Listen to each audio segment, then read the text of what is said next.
influence, I'm a bad boy. When I got to the cash, ain't got in my bag, boy. Please don't think it's sweet, I stay with the heat even though I'm a sad boy. You better watch the way you breathe around me for that breath be your last, boy. I've been drinking red, boy. I've been chopping out these birds, McCoy. No, I bet my rich in million 9 months. Overseas, kind of scheme. Hello, and we back with another video. So I had to figure out a few more issues with my mic again. Actually, this is the third recording of the intro because I actually set the volume way too high. So yeah, but after this part, it's gonna be the last. The next part after this is gonna be the last one, and then I swear I will finish up the Isekai U series so I can focus on another series concerning Blue Lock because I love the manga right now. It's fire. I would love the anime more if they put more work into it. Second season wasn't just hoed. It was outrageously fucked up. But yeah, do whatever you do while you listen to my videos. Maybe listen to some other shit on the side because we're all fucking brain rotted, and eat some popcorn, do some dishes, whatever. Let's get right into it. Enjoy. Hello and welcome back to the Hero Broadcast channel. I'm your lovely host, La Brava. As we slowly pan away from the host, we see that she is on a phone screen belonging to a boy in America, just some random kid, who watches alone at school and smiles at the content. Today, as usual, Deku's running his rounds, says the host. Someone really needs to tell him to sleep though. As we cut back to Shinjuku, the drone broadcasting the scene shows him helping Shido to his girlfriend Tatami. In front of the building they just came down from, while they leave, Deku reports back to Central Control. Tell Hatsumi to send them in. All passes the message to Power Loader, who tells his pupil to drop them. Now in her workshop, Mei would turn, grabbing a controller and walk into a certain monitor, which shows 4 different screens projecting from 4 different objects. They're called barrier nodes and are inscribed with Deku's barrier incantations. They each have a different side of Shinjuku's borders to plunge into, and after they go into the ground, they cause a veil to set, thus letting the students helping out civilians know that the city has officially been reclaimed.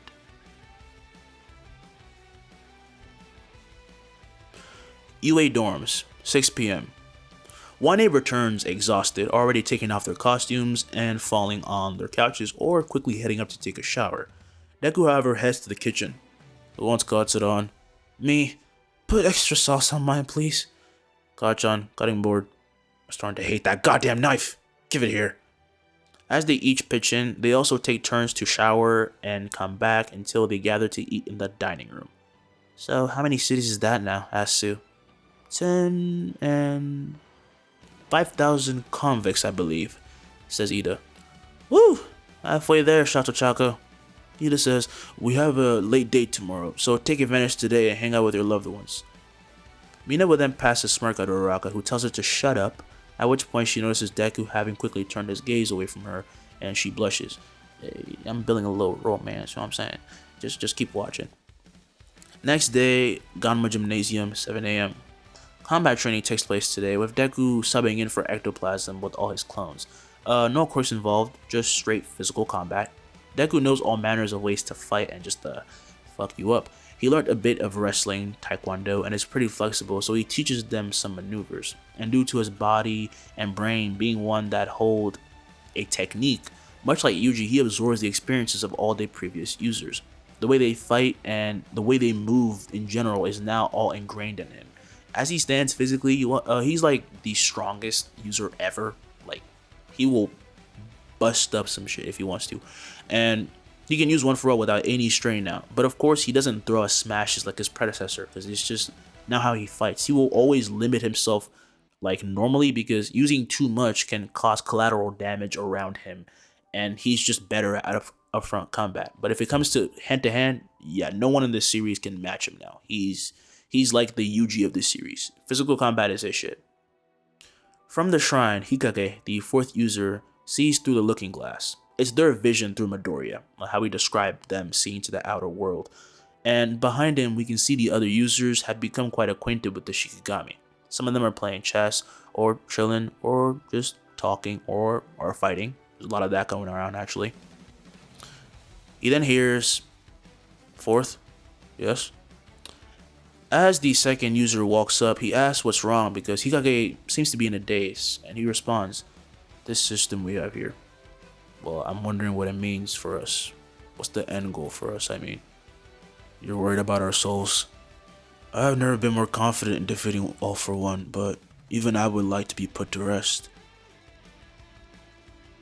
I believe that when all is said and done, something none of us will expect will occur, as has been happening the moment we met Izuku Midoriya.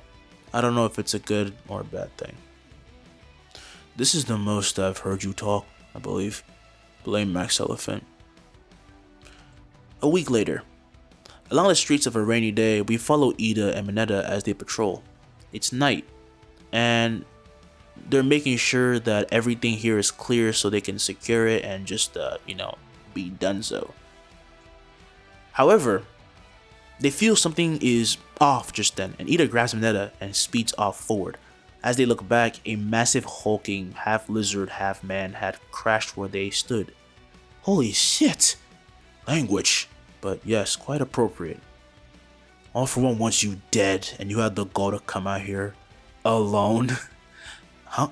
What the? As he tries to step forward, the villain finds that he is stuck, and as it lets him down, Mineta giggles. "You think you're the only one with tricks? It's because of you guys. Because of you, Midnight is dead. Because of you, she died thinking I was a failure. It's your fault." Ida is the first to hear Mineta's true feelings. All she saw, honestly, was him being a perv, which, fair enough. But now she will never get to see him grow into a young man. Never get to see a better side of him. And he legitimately hated that. "Sorry, Ida.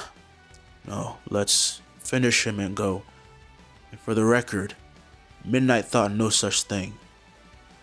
With his next step, Ida moves so fast it seemed he had just teleported, as he appeared right behind the villain with a spinning kick right as his engines let off a sharp blue flame. Reciprocal burst! The villain is crushed to the floor by a hit to the back of the head, leaving him knocked out. "Central Command, reporting one captured assassin." Aoyama receives the report. "Stand by for a maiden." That's the 10th one this month. It's lucky we took precautions. So, what are these precautions? Well, remember when Kenjaku reincarnated players in the bodies of normal people? Weird. Yeah, but Deku did the same thing, but by using Mahoraga, like he did with Eri, to bring about the quirk singularity to reality. But of course, it's safe. Basically, their quirks have adapted to them. They haven't adapted to it. Meaning that the quirks have changed by adapting to them. If they had to adapt to the quirks, first off, it's impossible because, well, that's a whole different conversation. It would take way longer, and their bodies would probably mutate and become something that just does not look human. Like, that's how I imagine it. If your human body had to fully adapt to a quirk, people in MHA would look like freaks, low-key. So instead, the quirks became more manageable for them, and therefore, everyone has awakened their quirk. Mineta can actually shed his purple balls now, much like people sweat. He can do it on command too, and turn them into these like little ball puddles. That's why the lizard didn't notice it, because it melded into the ground. It basically just what's called dissolves the moment it touches if Mineta wants. And actually, Ida himself has like about 4 years to switch into for different styles of either running or combat or just maneuvering in general. He can mold his engine on the spot now, allowing for short but powerful bursts as well. So he learned the shoot style, which is actually a sort of style of Taekwondo that Deku made based off of the way he fights himself, not the fact that he learned that he could fucking kick instead of throwing punches like a dumbass in the original, which again, I always found that weird. Obviously, your legs are stronger than your arm. Okay. Anyway, they do still have limits, but it's just that everyone's stronger now. Meanwhile, in another city, Midoriya swings away from a group of citizens. They are under the control of a villain, as they would chase him, but they really don't want to. And the villain just stays stationary, laughing at them. To think All for One feared you so much. You're just a kid. Yeah, I'm not sure there's a good reason for that. As he turns, the villain meets a fist as he crashes onto the concrete head first. All the running citizens come to a stop, exhausted and falling, right as Deku finally lands and begins to run on over. His clone meanwhile dissolves back into the shadows. Central control. East section is secure. Gravity says on the comms, south section is secure. So is north. West section is too, says Kirishima. Or Red Riot. Red Riot. Kinda disrespecting with that. It's Red Riot. When they're hero mode, it's Red Riot. My bad. While they're doing that and reporting it, Hawks does the same as he flies over the city using his wings to gently place down veil nodes. Do it, Deku. Darkness, blacker than darkness. Purify that which is impure. As the veil drops, we see Deku walking with his friends heading out of the city when they're met up by Hawks. As he flies down, he says, "Lunch break, kids, and you'll be happy to hear that Endeavor caught about 100 more convicts, so your afternoon is basically free." Well, he's not number one for nothing, I guess. UA Academy. As the students just walk past the veil, they escape the rainy outside and now face a sunny day due to the parameters set by Midoriya. The veil basically just looks cozier than it is outside, which kind of tricks you into at least feeling a little bit better, even though your country's fucked. However, the rest of 1A will be heading towards the group. Oh, by the way, this includes Ida and Mineta. They joined up with them and then they came here. So the rest of 1A will be running out of the UA stronghold, heading for them. And behind them, there's this horde of civilians, including some of their own parents in the mix, by the way. Guys, there's a problem, says Mina. They're super mad at us. What? We can't do this anymore. Why are we still here? You're the reason why this all-for-one guy is trying to kill us. I can't even sleep. None of us are safe. Now the others are caught up immediately upon hearing this. These comments are of course mostly directed towards Midoriya, who steps out just as Uraraka is about to. Deku, I can... It's okay. They're just ignorant. It's time to put them in their place. Who the hell do you bastards think you are? A shout so overpowering and full of rage stunts them all as Inko Midoriya is seen in the middle of the crowd, which backs away from her. Some of them even fell as she makes her way towards the kids and just pushes everyone aside. Izuku Midoriya, so help me God, get back to your friends before I ground you. Yes, ma'am. She then turns and faces the protesters. So you guys have complaints about my son, huh?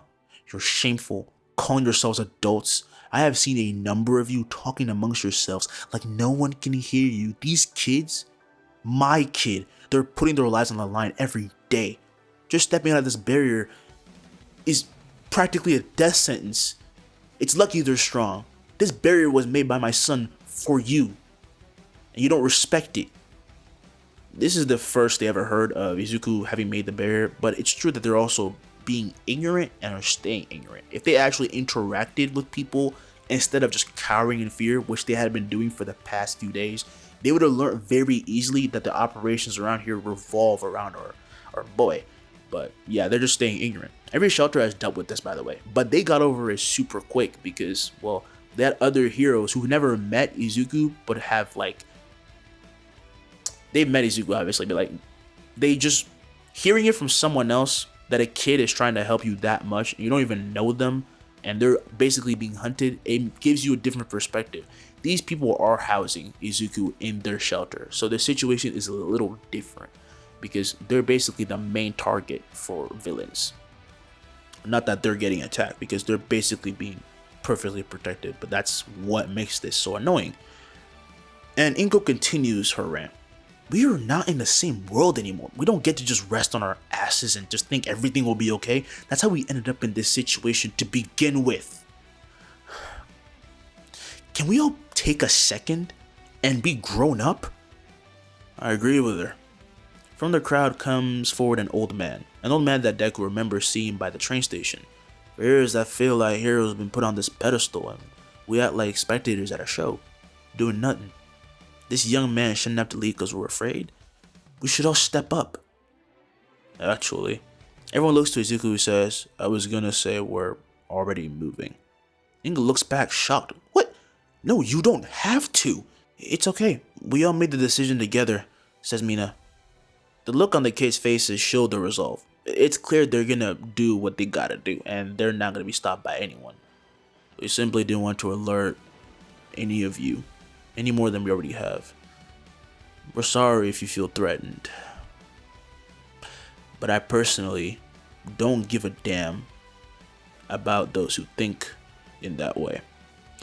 What I do for my family, my friends, or at least someone willing to cooperate.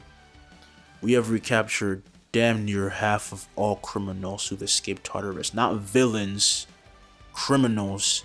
These people faced death row. They killed senselessly and enjoyed it. They weren't in some comic book, but in real life, and my team took care of them. My friends, my mentors, even they were terrified out of their minds.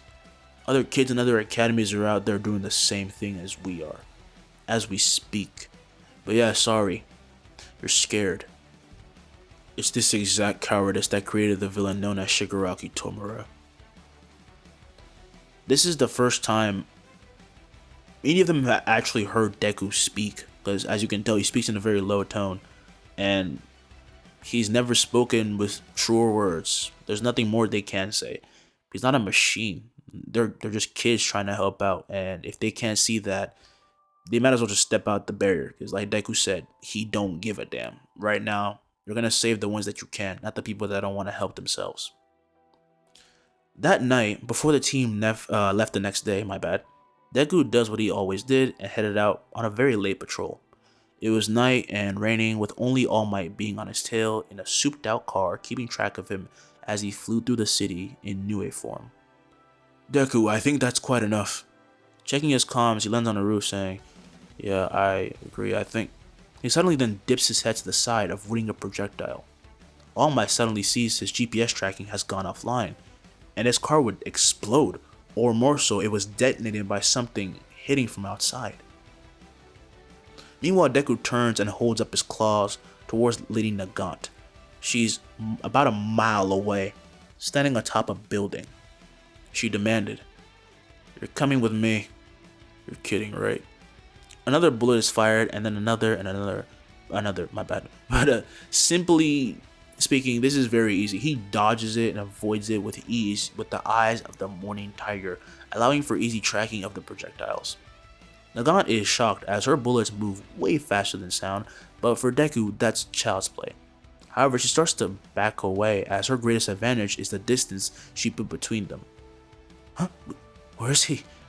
Slowly, she sees her shadow move and turns with an elbow aimed at Deku from behind, but upon indeed hitting him, she sees that her attack was easily blocked. Lightning slowly discharges off of his body before erupting and electrocuting her as she falls to her knees. Now, what a surprise. When he looks to his right, he sees Chisaki. Though his arms were intact and he could use his quirk, he did not.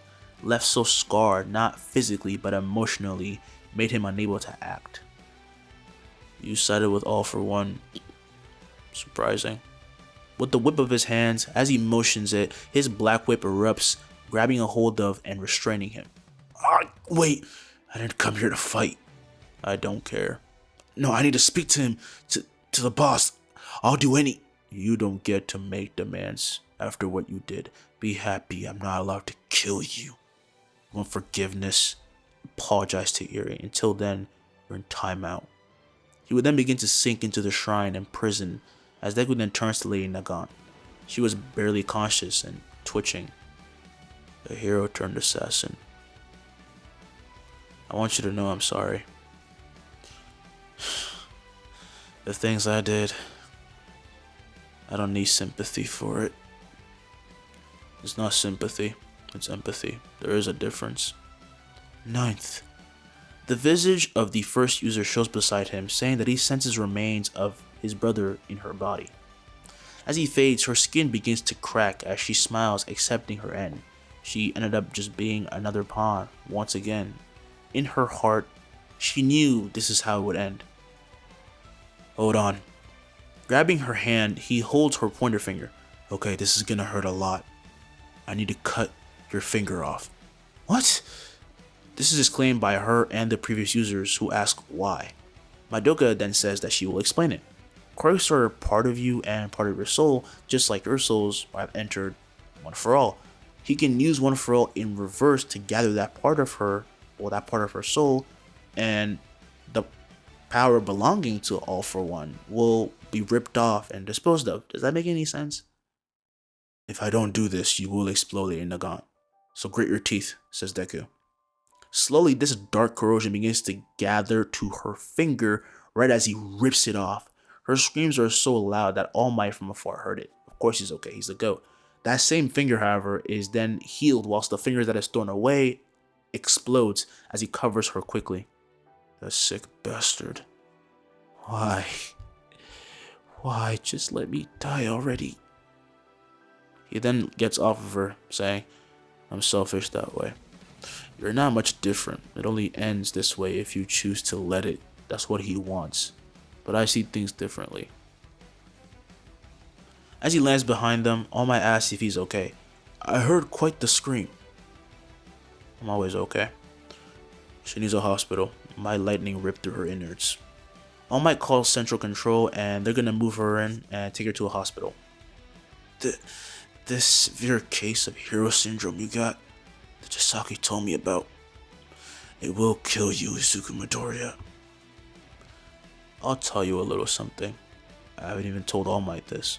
His mentor quickly becomes interested, because like, what you keep in secret, dog? And the next words that come out of his mouth surprises both her and All Might, and even the predecessors. They leave her quiet as he walks off the building, free falling. Knew it. With the transformation, he then glides off, and as he watches him fly, All Might scratches his head, saying, well, that's new. All Might. Huh? Yes. That kid, he's the real deal. Yes. Yes, he is. Days later. 1A is outside training a bit. They have moved. But Midoriya notices the absence of Aoyama and Hagakure. At which point he excused himself and begins to look around, leaving him only a little forest to check inside. It is west of their fortress. Of course, still bound by a veil because he gotta be safe. And his attuned senses begin to pick up on a voice. So he amplifies it with cursed energy and moves in its direction until he nearly bumps into Hagakure. Deku! Whoa, calm down. But this is big. It's Aoyama. He's... The next words that he hears make him sprint as he quickly stumbles upon Aoyama and his parents, all of them in tears. Midoriya, Hagakure. I'm sorry for the appearance, just family business, says his mother. You know how it is. The father follows up as well, saying that they're fine, but Midoriya begins to approach, asking, the USJ, the training camp, were you involved? His parents try to defend him, but Aoyama owns up to it, and he starts to just break down, falling to his knees. By that point, Midoriya is standing right before him, but his parents don't know what to do. Everyone knows how powerful this kid is, and all they can do is beg that he doesn't hurt him. But Deku kneels down. I'm angry, Aoyama. You have every right to be. I'm a complete, irredeemable villain. Midoriya. I actually had a hunch about this. Everyone is surprised with Hagakure saying, wait, you knew? It was a hunch, but that's all. I've read up on all your backgrounds to take up my current position as leader, even if I can call it that or not. I don't think I can. That and putting my detective skills I learned from Endeavor to work, the only conclusion is that All For One gave your parents an out because you were born quirkless. The invisible girl gasped, and from the looks of Aoyama's family, it seems that he was spot on, but now he had to be brought in. Nezu implores, I'd like you all to step out, please. There's no freaking way. Are you kidding? This is too big. We're not going anywhere. You gotta be joking, says Kirishima. If Hagakure didn't see you, says Ojiro, what were you gonna do? The class is full of distress, anger, sadness, confusion, and they have to come to the terms that their friend is a criminal, along with his parents, now strung up on chairs and chained. Where's Deku? Asks Katsuki. Right here. As the doors are kicked in, Midoriya arrives holding a folder. He alerts everyone, but also brings an air of hope. If there's anyone who can somehow make sense of this, it must be him. No, it has to be him. Aoyama, I read up on you. Not that I need to do that, considering your classmates, but still, this is a classic case of child endangerment, manipulation, and just straight up threatening you. Had either of your parents run off earlier, and left you alone, I'd be convinced they were just using you as well. We would never! Please get him out of those restraints. All for One gave us a deal. We couldn't do anything. Why didn't you tell us then? Asked Sakauchi. Midoriya says he has the ability to use the Quirk factor as a detonator. Lady Nagant, who I took in, is proof of that. Had I not used my Quirk, she would have exploded from inside. And it's clear that they're not exactly combatants. As he closes the folder, he approaches Aoyama and rips off the restraints. However, this sets off Sakauchi, who says that he can't just ignore procedures. I'm glad you did so much for everyone, but you're just a kid. It's not a matter of achievements or age at this point. Someone in the League of Villains, most of them are around my age, and could eradicate your entire police force in a few minutes. Heroes have never just been good. We have an example of that right here. Sorry, sir. No offense taken, says Endeavor. I agree with Midoriya. Clearly this is all for one. He knew this would happen. He knew he could get inside our heads. One child can only handle so much. He's a victim, not a criminal. Besides, even though he did obey the criminal, I made sure no one was hurt. We all tried our best, says Deku. First with the USJ and then at the training camp, and clearly he didn't tell All for One about my barrier, or they wouldn't have been so surprised. Now this is crucial information. It shows that Aoyama, though forced to do what he did, was still giving them the advantage when he could, because when Deku learned about the barrier and like he could use it, he immediately told everyone, because like at that point he was naively trusting them, which he should have been allowed to because they're fucking kids, and All for One is a monster who used you know what it is. He told everyone, so Aoyama knew and still didn't snitch. As he rose to meet Midoriya's gaze, Aoyama's eyes just filled with immense guilt. He actually started to look away. Midoriya felt this. It's something that he's very familiar with. Feeling like you don't belong, feeling like a freak. I'm not throwing you in jail, Aoyama. He's just another victim, and if anyone is going to disagree with my stance on this, I'm willing to go nuclear. You're joking, says Sakauchi. I literally don't know how to. Ask around. He's my friend, and he's not going anywhere. Midoriya, let them take me. Tell me why. Because this feeling, it's eating me from the inside. The one thing that made this all worse is I knew you would act like this. You don't like to give up on anybody. Not Katsuki, not Todoroki, Endeavor, me. So I'm choosing this. With this, he was finally able to look him in the eye and take a stand. He made his way towards Sakauchi, offering up his hands willingly.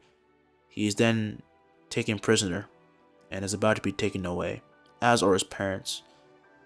But as he left, Aizawa would call to him. Nope, I'm redoing that. Actually has to be perfect. But as he left, Aizawa called to him. Aoyama, I don't plan on expelling you just yet.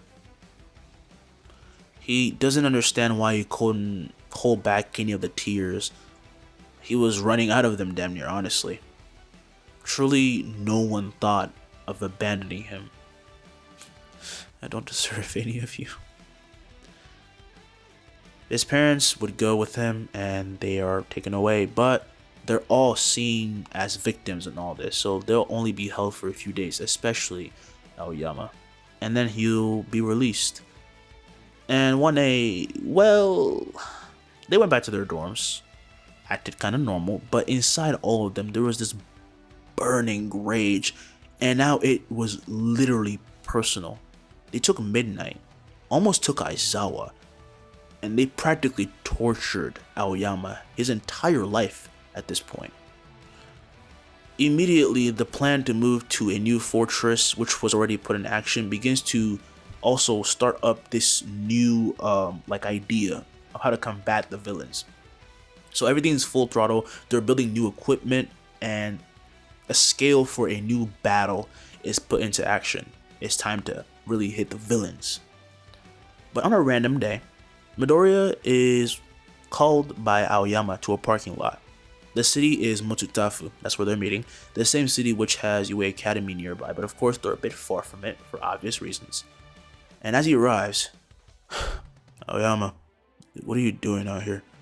My parents and lawyer, well, they managed to get me free. That's great. We need to let everyone know. But before that, I wanted to talk to you.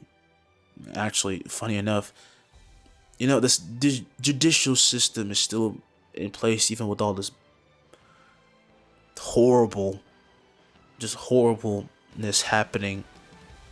Now I understand All for One's goal. What do you mean? Japan's fallen and the yen has gradually lost value. Companies have left, calling for bankruptcy, going elsewhere, and this crime rate is increasing despite your efforts, and it's spreading to other nations.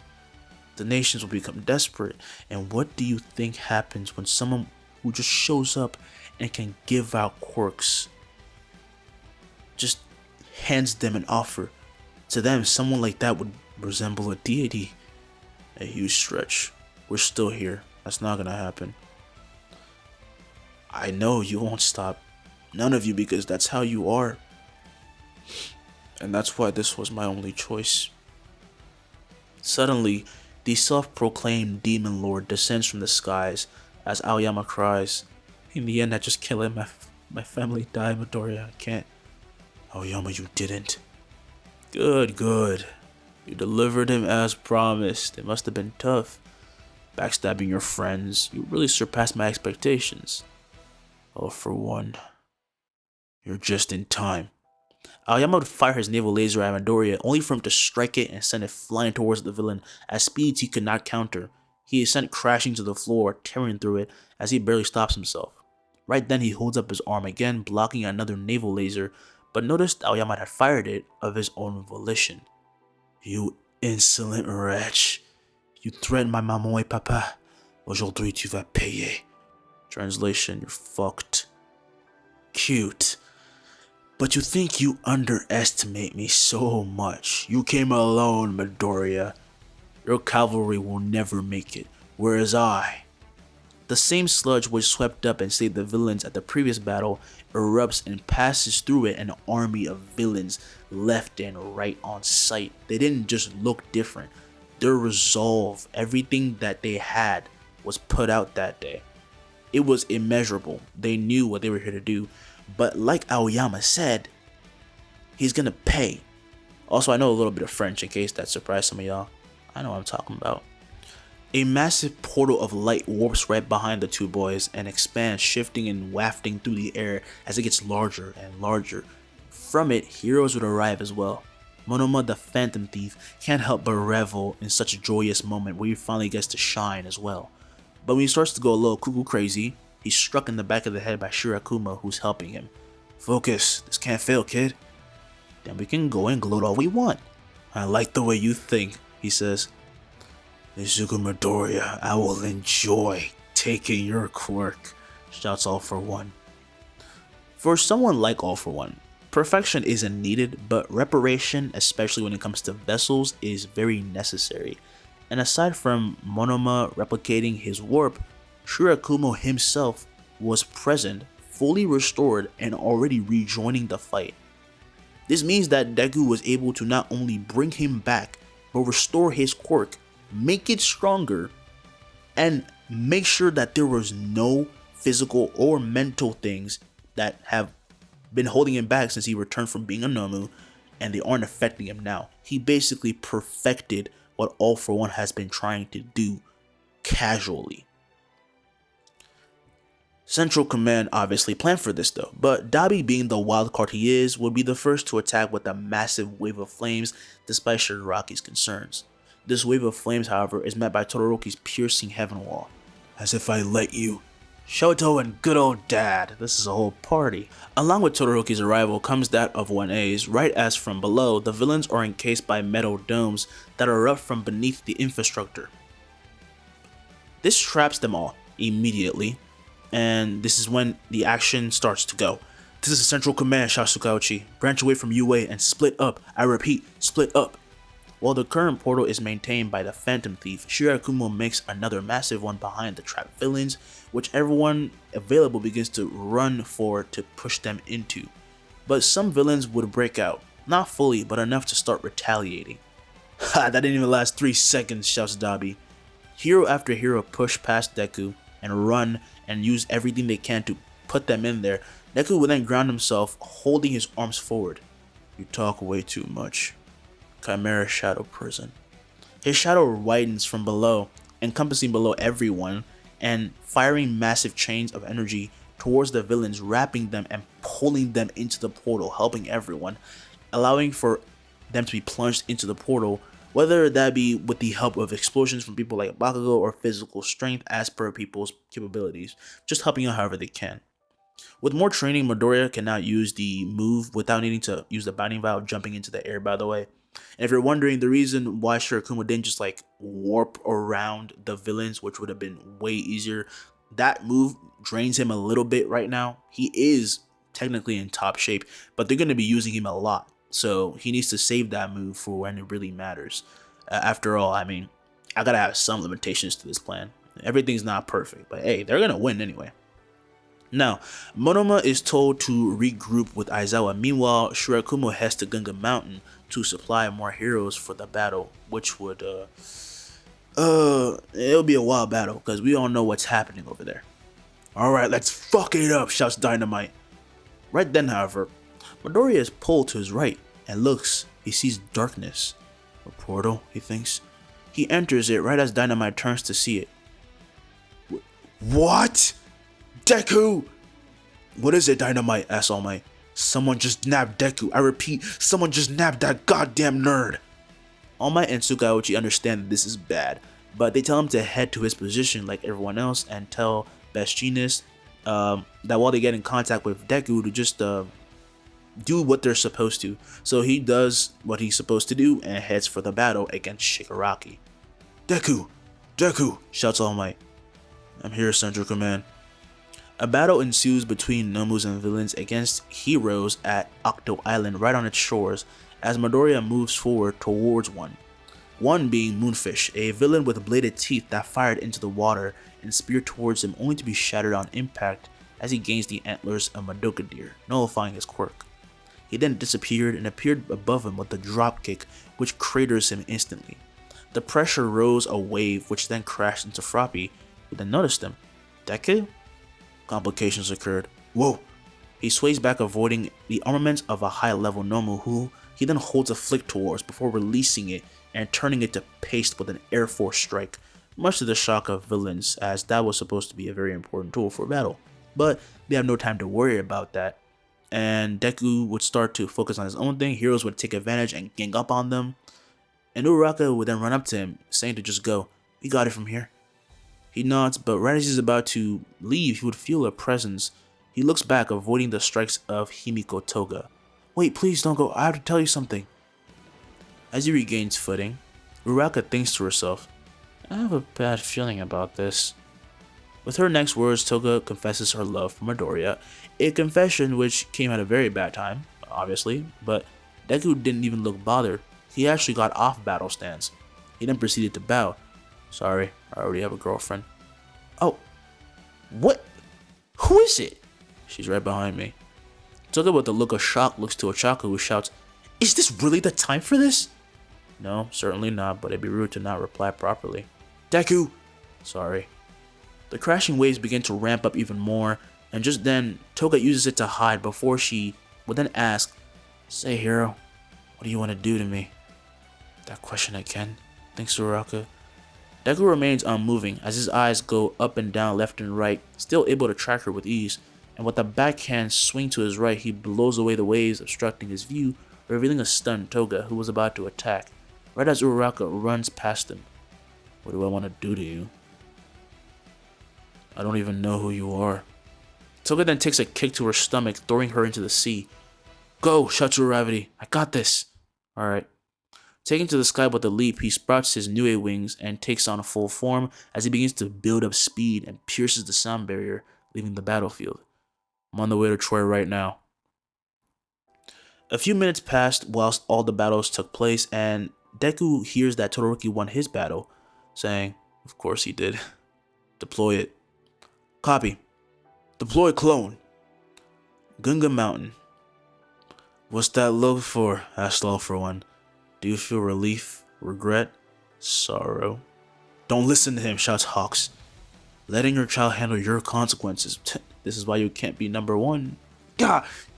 From below, he's struck in the jaw, and as he rises, he's struck down. The battle down below is stopped as everyone sees a mountain be pierced by something untrackable.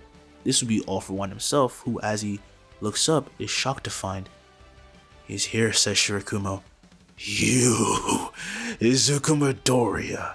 That's Deku to you. Don't say my name so casually. Hawks and Endeavor fly up behind him, asking how he made it here. Mahoraga made me. I don't know how, but I made my own portal with my shadows, and through my shadows, I came here. So while I am, I'll lend you my little buddy. Mostly because he just wants to beat on All For One. All For One fires massive wind sickles, which are sliced through as Mahoraga is summoned and comes crashing down into the mountain, tearing it to nothing. From the dust, All For One rises when he's then grabbed by the Shikigami's bandages and pulled to it before being kneed back to the sky, where he's met by Endeavor's flaming fist.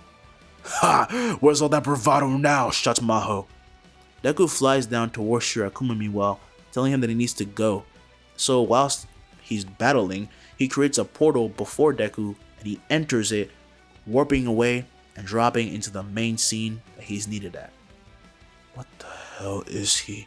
No, what has he become? He thinks to himself. He's of course referring to Shigaraki. But we're gonna go back to Gunga Mountain right now. He's already left, thinks All For One. So how is this beast still so strong? The assumed inner workings of the 10 Shadows, for most, is that the Shikigami have to be near Izuku or they get weaker or just disappear. That is extremely wrong. The next attack from behind, courtesy of Hawks, is blocked by a force field, which is then shattered through as Mahoraga grabs his entire body with one hand, and he begins to crush him. Get off! An explosion of energy is released, carrying with it these dark orbs which pierce through everything they touched. This included one of Hawks' wings and Endeavor's one arm. They escape the blast radius just in time, however, and call for Mahoraga, but the leftover energy discharge begins to converge to reveal Mahoraga absorbing it while still holding onto the Demon Lord, who is obviously confused. What? How did... You might be born as the progenitor, but I lived in One For All, reborn with it, remade it.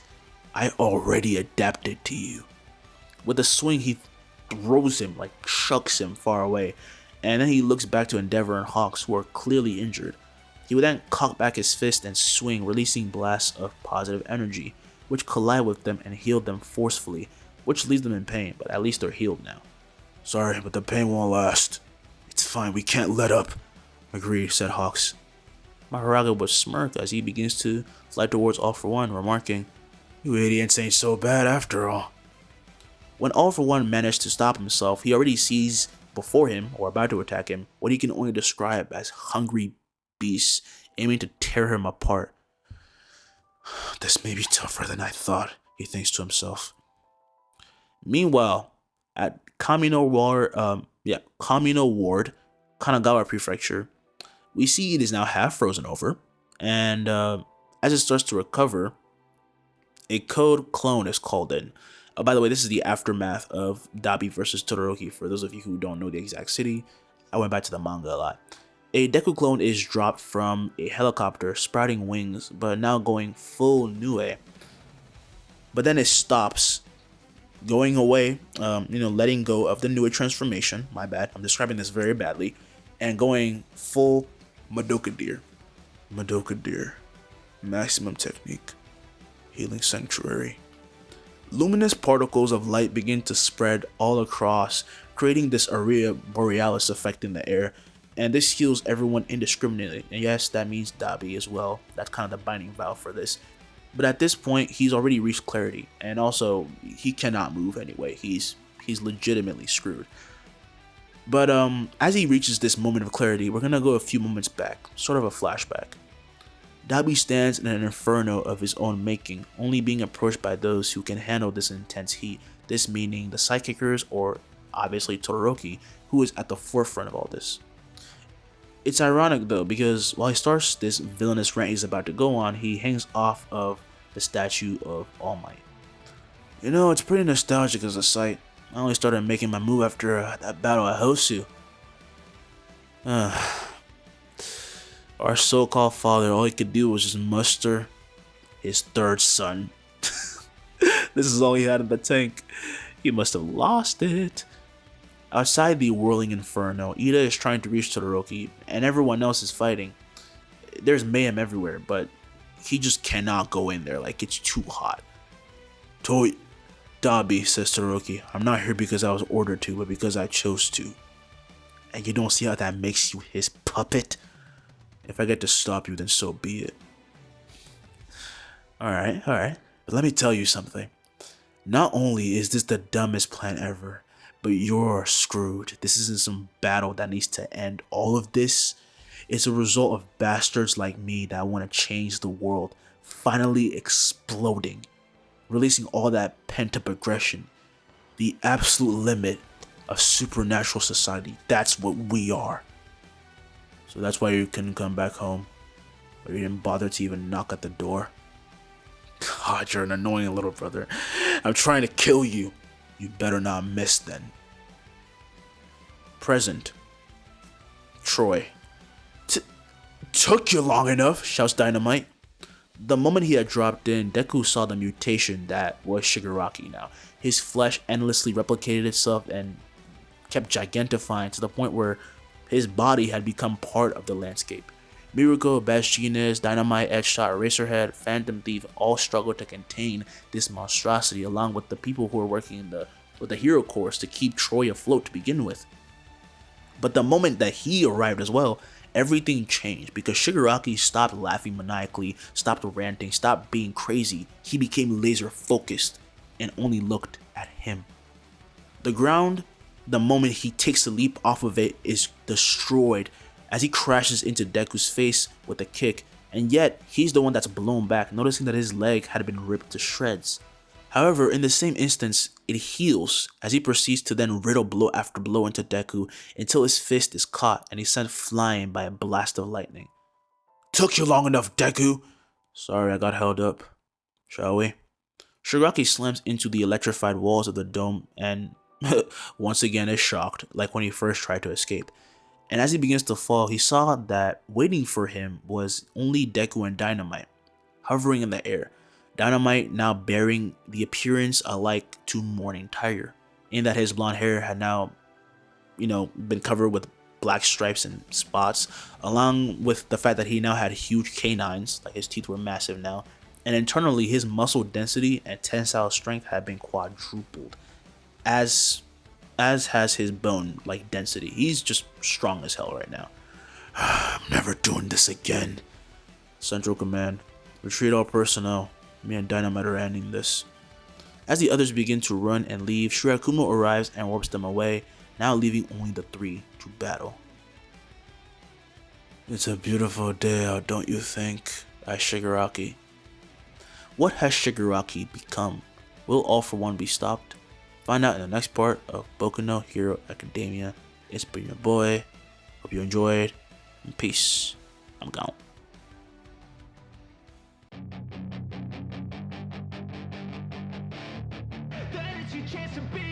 Hey kid, don't ever let them get inside your head. They'll tell you what to do in life instead of everything you know that you could get. Don't let them guide your life towards regret. I'll fight for what I love with every breath. My past is filled with things I won't forget.